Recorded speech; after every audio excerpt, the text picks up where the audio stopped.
What's the significance of the US-Saudi nuclear deal? The two countries signed an agreement to cooperate on what they say is generating energy for civilian purposes. But in a volatile Middle East, could this deal lead to a new global nuclear arms race? This is Inside Story.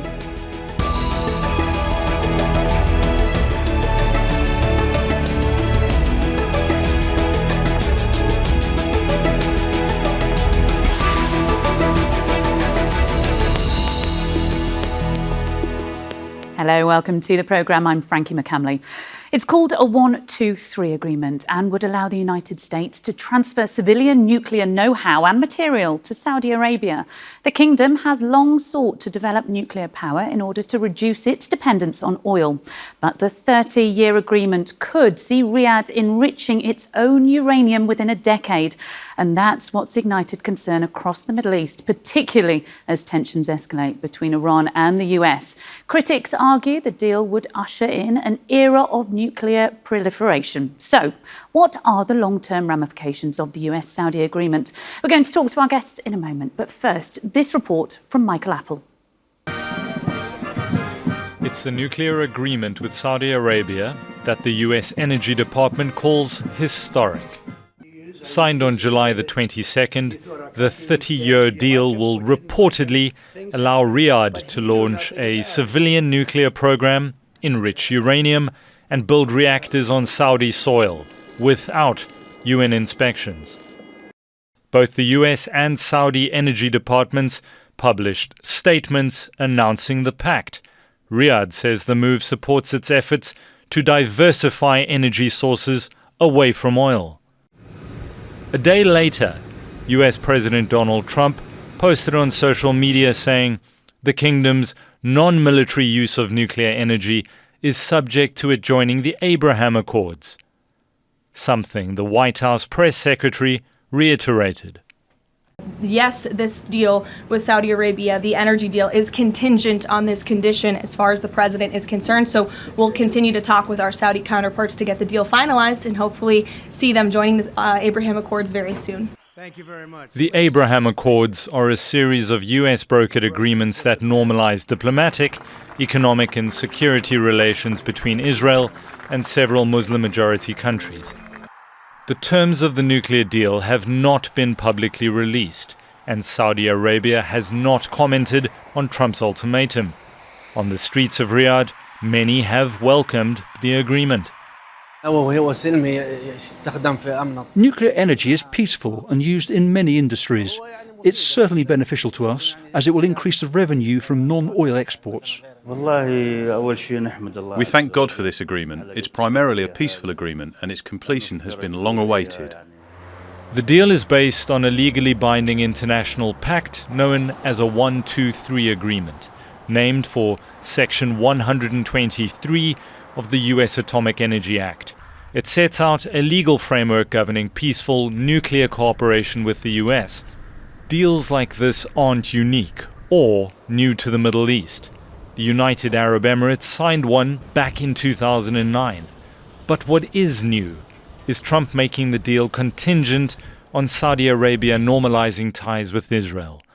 The kingdom has previously linked any prospect of joining the Abraham Accords with a credible pathway to Palestinian statehood. And there's no indication that red line has moved. Michael Apple, Al Jazeera, for Inside Story.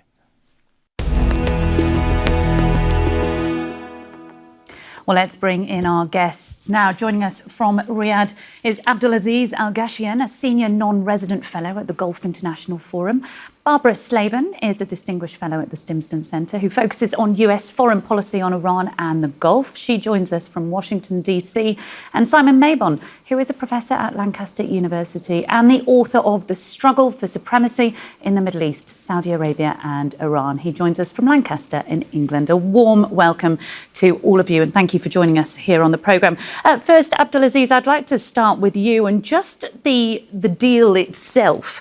And I really want to drill down on what exactly this deal is. It already feels like we've had a number of iterations of it so far, but what do you understand has been agreed and how has that been received in Riyadh? Well, firstly, I'd like to say just thank you very much for having me, and it's good to join you. It's good to join your guests. The first thing I would say very much is that it's going to be very difficult to really try to drill down into the details of the deal. And the reason being is because precisely what you mentioned, time and again, there are just these statements and that will just may seem to contradict kind of what was already issued by the administration. And then there's a tweet that complicates that. So I think, in my opinion, it's probably best to understand it more holistically and probably take a step back and just look at the trajectory really of the deal, or what does this mean from the broad sense.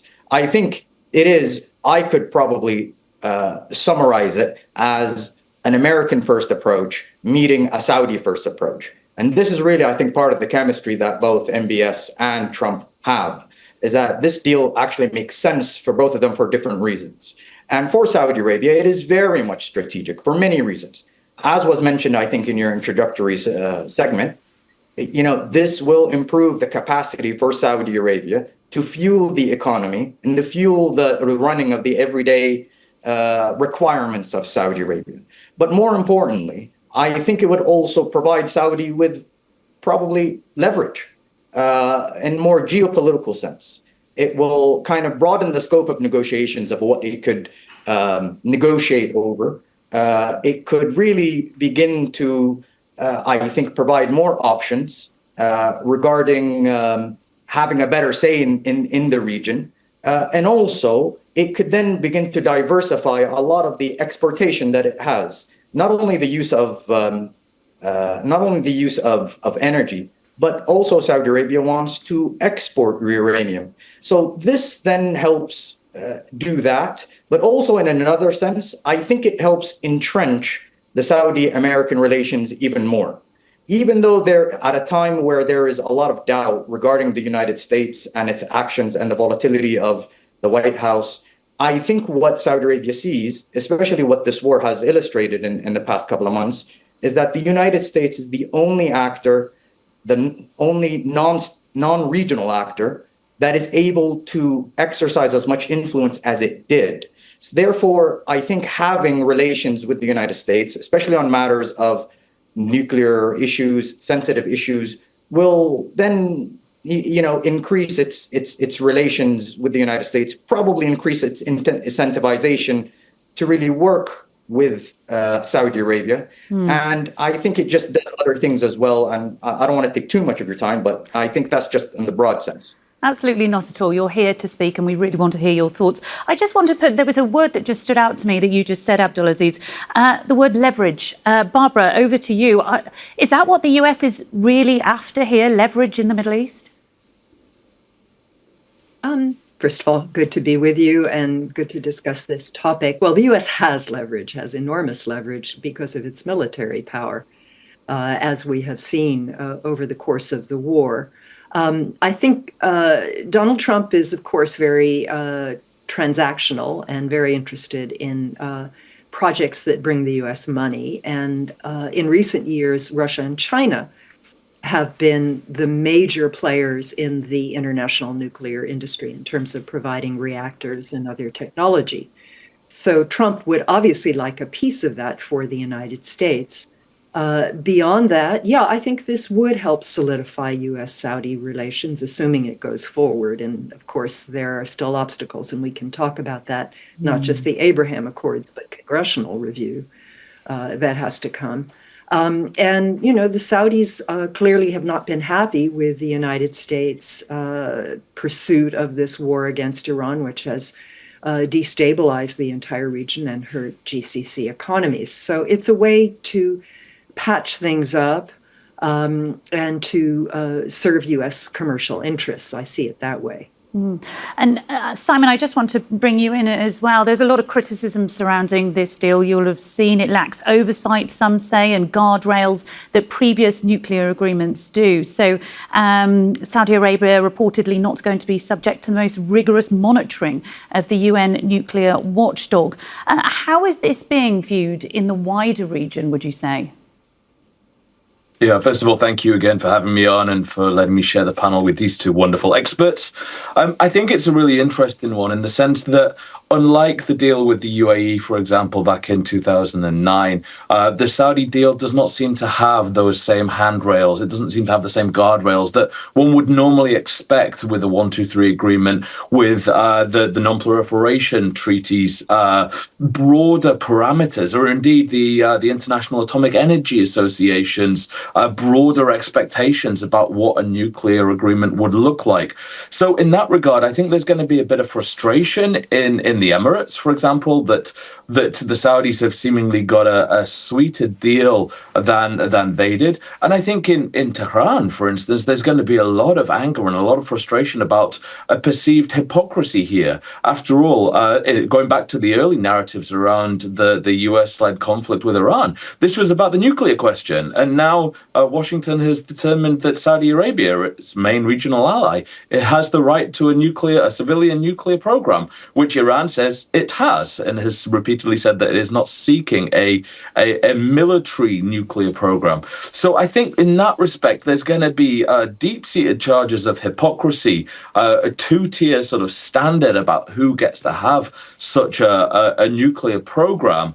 And then also amongst Washington's allies in the region, frustration that the Saudis may be perceived to be getting preferential treatment. But for the reasons that my colleagues have just outlined, there are good reasons for that, I think, for the approach taken by Washington. And I think aside from the view that the Saudis are getting preferential treatment, I think one of the big questions and concerns around this deal is whether Saudi Arabia will be able to enrich uranium on its soil, which theoretically could produce highly enriched uranium for a nuclear weapon. Barbara, I just want to ask your understanding of the deal when it comes to this. It's a really big point. There's a lot of concerns raised about this. Yeah, well, the text of the agreement has not been released, so all we have are the media leaks, which suggest there will be a 2-year period during which the United States and Saudi Arabia will study whether it makes sense economically and in other ways for Saudi Arabia to enrich domestically.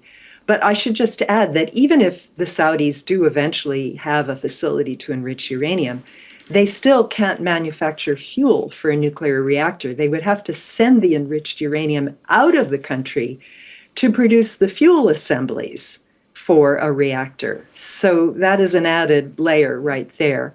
But reportedly, there is this 2-year period. And I think one of the things that hasn't been discussed and maybe should be is whether there shouldn't be some regional nuclear fuel consortium that supplies all of the civilian programs in the region. It's been suggested as a way to deal with the Iranian issue. It could also help the UAE and Saudi Arabia, and it could be under more stringent safeguards than are apparently contained in this agreement. A really interesting point. Abdulaziz, I just want to bring you back in. I mean, Washington, here we're talking about being given preferential treatment to Saudi Arabia.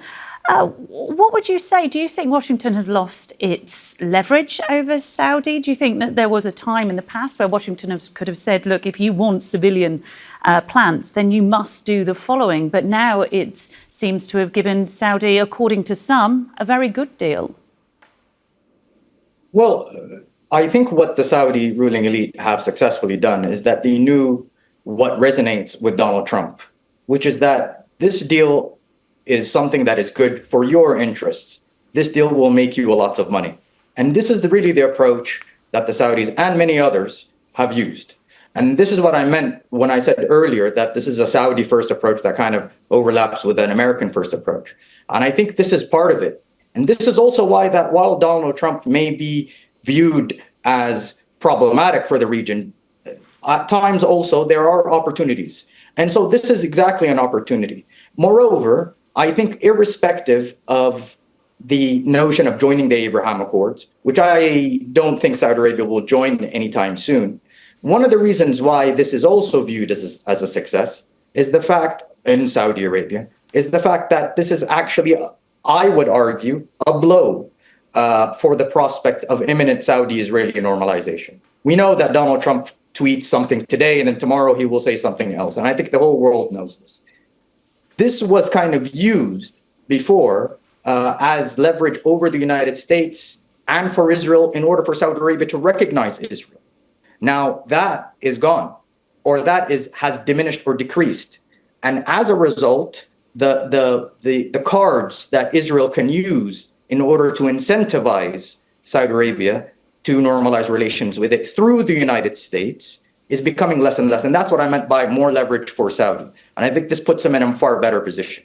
The other thing that I would say here is that it is important to note that, it is best viewed that this program, this deal, does not mean that Saudi Arabia is going to be a nuclear power anytime soon.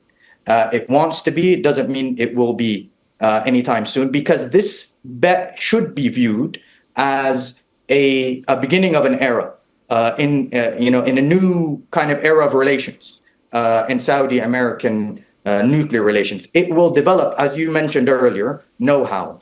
It is the beginning of developing the Saudi nuclear industry. This means that more Saudis will begin to be more trained in this. So while I think the questions of nuclear weapons and nuclear program is important, I think it is viewed from that sense. Moreover, I think it is just the last point that I would say is that, yes, I think maybe people across the Gulf will say this may be hypocrisy, but I think the conduct of Saudi Arabia is very different than the conduct of Iran. And I think this is something that they have, I think, diplomatically communicated to the world, that we do not hold countries proxy. We do not have countries as hostage, in a war that doesn't belong to others.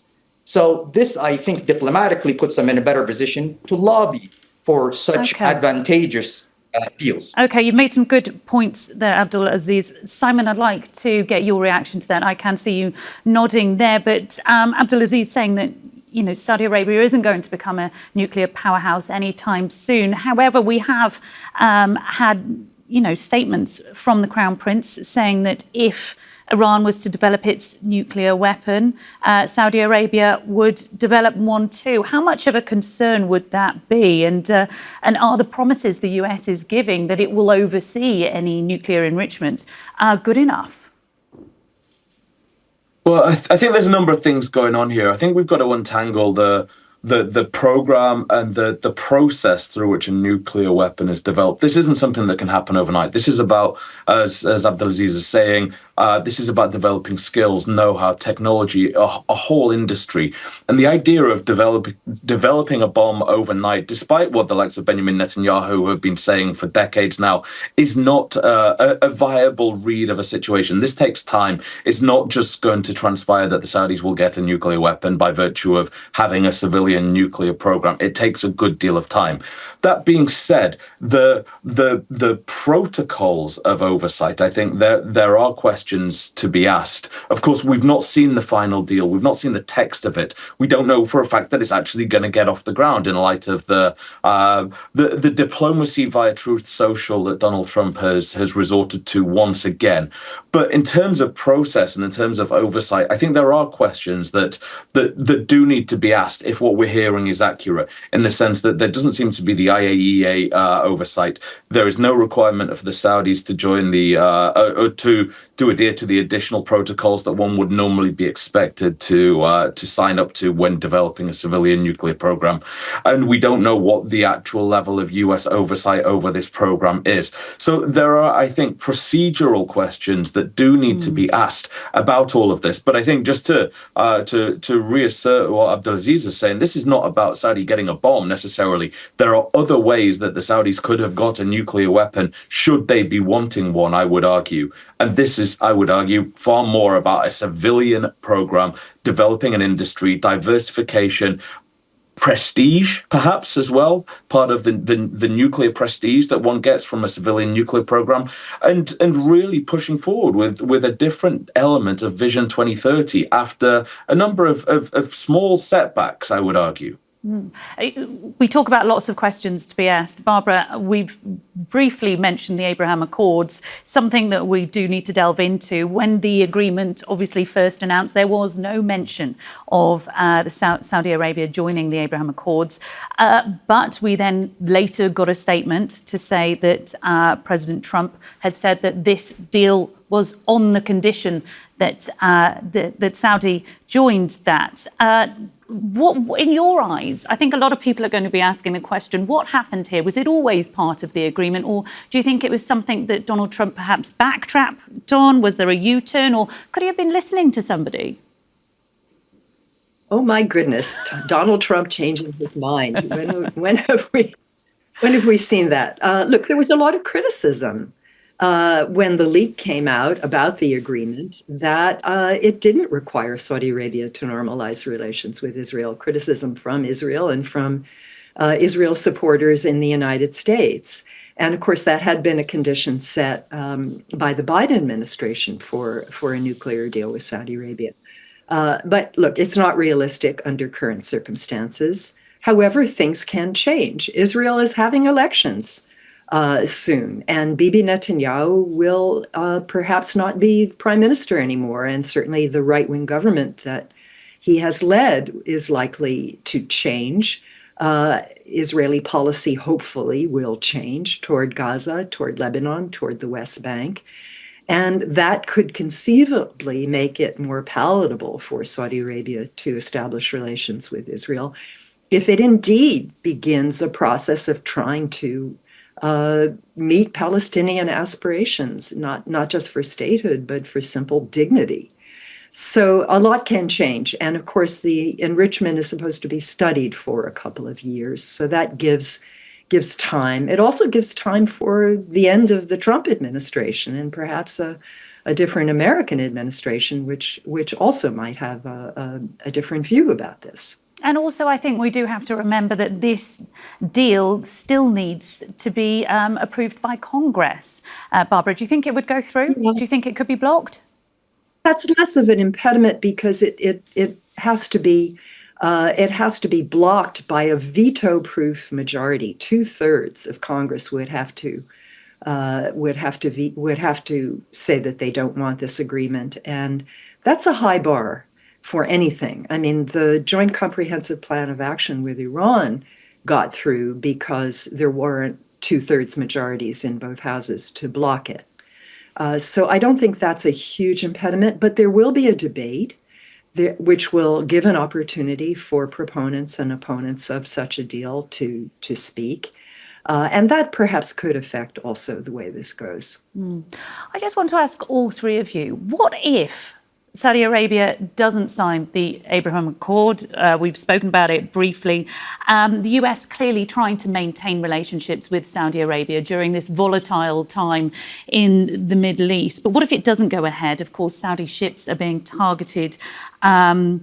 Oil, a huge export for the country at the moment, will be taking a really big hit. Could this push Saudi Arabia towards some of those other powerhouses we mentioned earlier, Russia, China? Abdulaziz, what do you think? In my opinion, I think while Saudi Arabia develops relations with the United States, it does not want to negate relations with other states. Previously, I had kind of written a paper where I discussed this notion of Saudi viewing the world or this multipolar system, the international system, as I would put it, an asymmetric multipolar lens. And what I mean by that is that this is where Saudi Arabia views the United States as its main security partner, as its main economic partner, but not the only exclusive partner. So it will still work with the United States. It still prefers the United States, wants to work with the United States, but it is becoming very, very clear that it does not want to shut the door at the prospects of working with other strategic partners. And this is what gives the Saudi kind of this flexibility and durability within this evolving multipolar system that's happening in the world. This, in my opinion, I think is a question regarding also, with diversification. I think diversification is the main theme here. It does not want to put itself closely with one camp, especially when it comes to looking at the war with Iran, for example. Unfortunately, Iran still views Saudi Arabia as part of this American camp. Yeah. And so at times, trying to diversify its relations may somehow deepen or strengthen Saudi's security position a little. Okay. Through Abdulaziz, this I'm afraid I'm going to diversification. have to stop you there. I do have to hear from our other two guests. Barbara, I'd love to hear your thoughts on that. Yeah, I just actually completed a paper on China and the region after the war. And there really is no alternative to the United States for security.